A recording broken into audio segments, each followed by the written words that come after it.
जब आप नींद में जा रहे हैं तो बिल्कुल मानो मृत्यु शैया पे जा रहे हैं, आपको उस समय नाम जप में बहुत ध्यान देना है, कहीं मन बहक ना जाए। तो क्या होगा, 5-6 घंटे जो आप लेटोगे ना, वो भी भजन हो जाएगा। हमारा जो सततम योमाम स्मरति नित्यशा है ना, ये पूरा हो जाएगा। नहीं उस समय हम सो जाएंगे तो हमारा 6 घंटे का वियोग हो गया, 6 घंटे भजन रुक जाएगा। और ये 100% पक्की बात अनुभव की कहते हैं, यदि सोते हुए भजन करोगे तो जगते, कई बार तो पकड़ा है कि अगर आधे पद में बेशुद्ध हो गए तो वो पद पूरा जगते ही शुरू हो गया है, मतलब बीच में स्थिति भागवती की रही। जैसे बेहोश करते समय हमने कहा था जब ऑपरेशन के हमें बता देना, तो उनका बाबा अब इंजेक्शन लगाने वाले हैं, तो वो 1 मिनट हमें केवल दीजिए, अपनी चित्तवृत्ति। तो जब होश आया तो वही पहले चिंतन चल रहा था, वही चिंतन। जैसे सोने के समय बेहोश हुए तो जगने के समय वही चिंतन, ऐसे ही इंजेक्शन से जब बेहोश हुए और जब होश आया तो वही चिंतन चल। बहुत बड़ा चमत्कार अभ्यास का है। नींद खुले तब से लेकर गाढ़ नींद आने तक स्मरण में कभी रुकना नहीं। और आपको एक छूट दे रहे हैं, कभी कभी क्या होता है कि एक मंत्र में, एक नाम में जैसे बहुत देर अभ्यास करते हैं तो मन उबने लगता है, इसका स्वभाव है, ये अनुभव की बातें कहते हैं, इसका स्वभाव है नवम नवम। नहीं तो ये मतलब, तो इसको हम लोगों ने कैसे फंसाया है। जैसे गुरु मंत्र जप रहे, अब 2-3 घंटे लगातार गुरु मंत्र जप, अब इसको उबन बढ़ी, अब ये छोड़ रहा है, बीच बीच में पता चलता है छोड़ना चाहता है, छोड़ रहा है, तुरंत इसको नाम में फंसाया। अब थोड़ी देर नाम में चला, फिर उब रहा है, बहुत विचित्र है ये, अब उसको फंसा दिया। उस पीछे की बात अभ्यास के समय, नमामि शमीशान निर्वाण रूपम विभुम व्यापकम ब्रह्मवेद स्वरूपम। चिंतन, पदगान कर रहे, ये भगवान शिव पदगान कर रहे हैं और उसका चिंतन, निर्वाण रूपम विभुम व्यापकम ब्रह्मवेद स्वरूपम।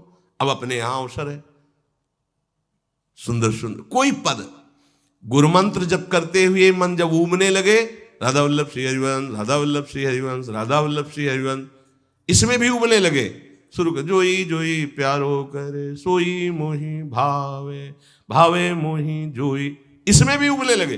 सुधा निधि का कोई एक लाइन ले लो, ब्रह्मेश्वरादि सुदुरूह पदारविंद श्रीमत् पराग परमाद्भुत वैभव, ब्रह्मेश्वरादि सुदुरूह छोड़ना नहीं है, तू भाग में नवम नवम दे रहा हूं, नवम नवम।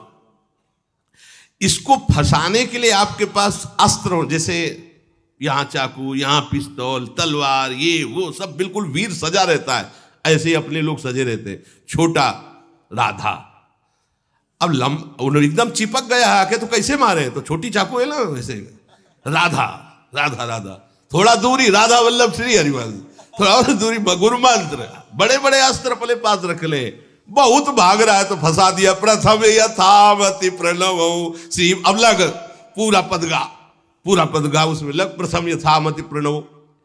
भोजन पाते समय ऐसा अभ्यास किया है, 1 घंटा के पहले भोजन नहीं होता, चाहे 2 रोटी पाना हो, समय लगता है भोजन, आराम से एक एक नाम, एक एक, कुछ भी हल्ला मचाओ, कोई फर्क नहीं पड़ेगा, अपना चलेगा। अभ्यास स्नान के समय, भोजन के समय, किसी क्रिया के करते समय, किसी से बात करते समय, सोते समय, ये विशेष स्थान जहां में सावधान रहना है। यहां भजन छूटता है, ध्यान देना, यही भजन छूटता है। चलते समय, क्रियावान होते समय, प्रसाद पाते समय या किसी से बतराते समय, ये सब भजन के छूटने के स्थान है और यही पकड़ना है भजन को। जब आपको बिल्कुल न लगे तो मानसिक सब बंद कर दो और गुनगुनाने लगो, जो धुनी आपको अच्छी लगे उसी में नाम, कोई नाम लेके, संसार का चिंतन न होने पावे, चाहे जो कुछ तुम जहां तुम्हारा मन आवे, गंगावरी गोदावरी, कुछ भी भागवतिक चिंतन के सिवा संसार के चिंतन न होने पाए। पहले ऐसे अनन्य बनो, फिर बाद में अनन्यता आती, रसना कटो जो अनरट। हाँ भी विषय चिंतन कर रहे हैं, प्रपंच कर रहे हैं, बोले रसना कटो जो अनरटो, और नहीं बोल सकते, प्रपंच बोलेंगे, बस रसना कटो, ये शब्द वहां नहीं आते। पहले हम आपको छूट देते हैं, भक्त चरित्र, भगवान के चरित्र, नाम कीर्तन मंत्र जो भी चाहो, संसार का चिंतन मत होने देना, पहले ये पकड़ो। फिर आगे चल करके जब पवित्र हृदय होगा तब ये निष्ठा आती। रसना कटो जो अन रटो, निरखियन फुटो नयन। मान लो संसार का चिंतन नहीं करने देना है इसको, आप जैसे बने वैसे करो भागवतिक चिंतन। कोई नाम ले लो, कोई मंत्र ले लो, तुम्हें जो प्रिय लगे, हम छूट देते हैं। ये हम नहीं करें कि रसना कटो जो अन रटो, ये बाद की बात है। हमें पहले इसका संसार चिंतन रोकना है। कैसे छूटेगा, कैसे छूटेगा, हमें यह पकड़ना है। नहीं तो निष्ठा की बात, जो हरि नाम जगत त्रिशिरोमणि वंश बिना कब हूं। हरिवंश बोलेंगे नहीं, हरि बोलना नहीं है, हरि बोलना नहीं, क्योंकि जो हरिनाम जगत शिरोमणि वंश बिना, और हरिवंश बोलना नहीं है क्योंकि प्रपंच में रति। तो क्या करो, जो तुम्हें प्रिय लगे पहले उसे पकड़ो। ये हम अंदर की बात करें, प्रवचन की बात नहीं कह रहे। मन को फंसाना है हमें। राम कृष्ण हरि जहां लगे इसको लगाओ, पहले इसको फंसाओ, संसार का चिंतन न होने दे। गीता भागवत भक्त चरित्र कुछ भी कहीं भी इसे फंसाओ, पहले संसार का चिंतन न होने दो, फिर लाओ इसको घुमा के निकुंज वाटिका में। फिर तो भागेगा ही नहीं, फिर नहीं भागेगा। अब सीधे निकुंज वाटिका में किसी महाभाग्यशाली गुरु आश्रित का लगेगा, अन्यथा बहुत प्रपंची मन है। आप आश्रय इधर का लोगे, प्रपंच का चिंतन करोगे, बात बनेगी नहीं। चिंतन छोड़ना है हमें, जैसे बने तैसे संसार का चिंतन छूट जाए तो हम विजय को प्राप्त होंगे। ध्यान दीजिए, इस परमात्म तत्व को वही प्राप्त कर पाता है जिसका राग बीत गया है, खत्म हो गया है, वैराग्यवान। ज्यादा परिश्रम नहीं है वैराग्य में, विवेक नहीं होने के कारण हम वैराग्य नहीं धारण कर पाते। हम बाहरी बातों को वैराग्य ले लेते हैं, ऐसा कपड़ा बदल लेना या कपड़ा ना पहनना या लौकी का कमंडल, मिट्टी का पात्र, तो हम अपने को वैरागी। बात यहां नहीं रुकेगी। वैराग्य का इतना ही मतलब नहीं, ये भी एक बाह्य अंग है वैराग्य का, पर वैराग्य का सच्चा स्वरूप है वीतरागा। कहीं कुछ भी अच्छा नहीं लग रहा, कोई भी सुख आकर्षित नहीं कर रहा, लोक लोकांतर की प्रतिष्ठा, मान, सुख, ऐश्वर्य, व्यक्ति, कुछ अच्छा नहीं, राग खत्म हो गया। ऐसा उस अक्षर ब्रह्म को, अविनाशी तत्व को जान पाता है। जगते भयो फिरे बैरागी। जैसी हरिवंश प्रपंच बंच सब ये काल ब्याल को खायो। हालत यह है कि जैसे सांप ने मेढक को पकड़ रखा और मेढक सामने पतिंगा को, कीड़े को पकड़ना चाहता है। उसे यह पता नहीं कि मैं खुद किसी का कवल बन चुका हूं, वो एक झटके में मुझे अपने पेट में ले जाएगा। ऐसे ही हम सब हैं, काल के द्वारा ग्रसित है। काल ने हमें पकड़ रखा है, पर हम भोग भोगना चाहते हैं। हम नाना प्रकार की मान प्रतिष्ठा पाना चाहिए, ये पता नहीं एक झटके में हमारा अस्तित्व ही खत्म हो जाएगा। जिनके अंतःकरण में किसी भी व्यक्ति, वस्तु, स्थान, पद, प्रतिष्ठा का राग ही नहीं रह गया है, उसे कहते हैं वैराग्य वान। वीतरागाह, राग ही नहीं है। जिनका अंतःकरण निष्पाप निर्मल हो चुका है, जिनके हृदय में केवल भगवत प्राप्ति की उत्कट लालसा जागृत हो गई है, ऐसा साधन संपन्न उपासक परमात्म तत्व में प्रवेश पाता है। अध्यात्म मार्ग की ऊंचाई पर वो स्थित हो जाता है। यदि छंतु ब्रह्मचर्यम चरंती, जिनकी इच्छा एकमात्र भगवत प्राप्ति की है, यदि छंतो, तो उनको क्या करना होगा? ब्रह्मचर्यम चरंती, ब्रह्मचर्य का पालन करना होगा। प्रत्येक इंद्रियों का निर्विषय हो जाना वास्तविक ब्रह्मचर्य है। केवल जनेंद्रिय से ही ब्रह्मचर्य को नहीं लेते। हमारी प्रत्येक इंद्रिय भोगों से रहित होकर भगवत अनुराग में नेत्र प्रभु को देखना चाहते हैं, त्वगेंद्री प्रभु को स्पर्श करना चाहती है, घ्राणेंद्री प्रभु के श्री अंग की गंध पाना चाहती है, श्रवणेंद्री प्रभु के वचन सुनना चाहती है। एक एक इंद्रिय अपने प्रभु में लग गई, अंतर्मुख हो गई, बाहर विषयों का त्याग हो गया। इसे ब्रह्मचर्य कहते हैं। पर प्रारंभिक ब्रह्मचर्य में जनेन्द्री का ब्रह्मचर्य अत्यंत आवश्यक है। यदि जनेन्द्री जन्य व्यभिचार दोष से युक्त है तो कदापि उसे भगवत प्राप्ति नहीं हो सकती।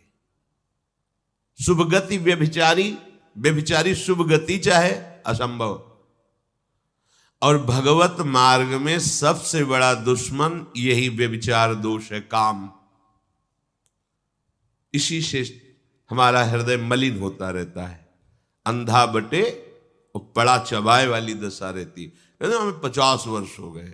अरे 50 जन्म हो जाए, तुम व्यभिचार करो, गंदी बातें करो, गंदे चिंतन करो, सो समय व्यतीत कर, अनंत जन्म व्यतीत हो गए, भगवत प्राप्ति हुई क्या? 50 वर्ष से भगवत प्राप्ति हो जाएगी क्या? 5 मिनट काफी है भगवत प्राप्ति में, एक बार नाम काफी है। वो स्थिति तो लाओ। बार बार बहिर्मुख वृत्तियों के द्वारा विषयों में सुख बुद्धि कर लेने से हमारा सारा का सारा अध्यात्म चिंतन बदलता रहता है, इसलिए लाभ नहीं मिल पाता, एक रस चिंतन नहीं रह पाता। बार बार विक्षेपी विषय करते रहते हो, हम सहते रहते हैं और भोगते रहते हैं। एक बार तो हिम्मत करके उठो।